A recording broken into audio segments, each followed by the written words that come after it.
Hello दोस्तों, आज का लतीफ़ा बहुत ही मज़ेदार है। आप देखें, सुने, इंजॉय करें। मेकअप करना आए या ना आए, मगर मुंह पे कुछ न कुछ लगाकर जिन भूत बनने का टैलेंट जरूर है मुझ में।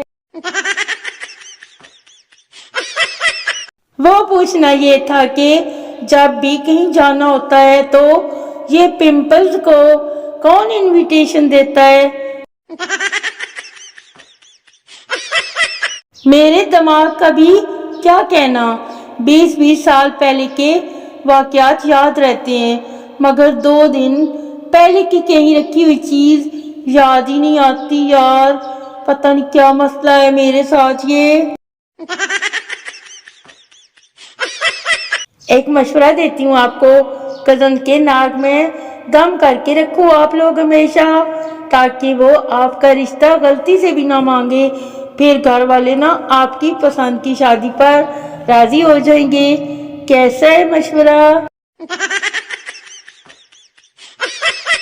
मैं चाहती हूँ कि मुझे चोट लगे और वो अपनी शर्ट फाड़ कर मुझे पट्टी करे। हमारी शादी पर तुम डीजी से कौन से गाने की फरमाइश करोगे? मेरे वो मुसीबतां तां मर्दां ते पैंदियां रहंदियां ए।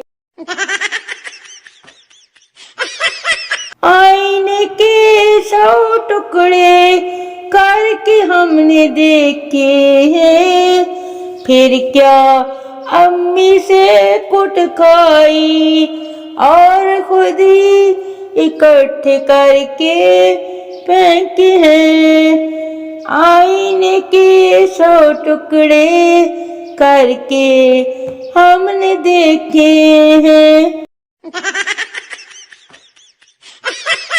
मेरे घर वाले मुझसे खुश नहीं होते, तुसी मैनू अपने घर ले जाओ। मैं सच्ची तंग नहीं करती, बिल्कुल भी नहीं। बस एक जगह बैठी रहूंगी, मोबाइल, चार्जर और मेरे 3 टाइम खाने पीने का सामान कमरे में भेजते रहना, और घर के काम की कोई उम्मीद नहीं रखना। अगर वो करती तो घर वाले खुश होते।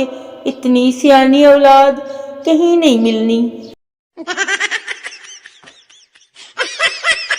जिनको घर में आम देने से पहले सफेद कमीज उतरवा ली जाती है कि गंदी ना हो जाए, वो भी सोशल मीडिया पे सियासी दानिशवर बने फिरते हैं।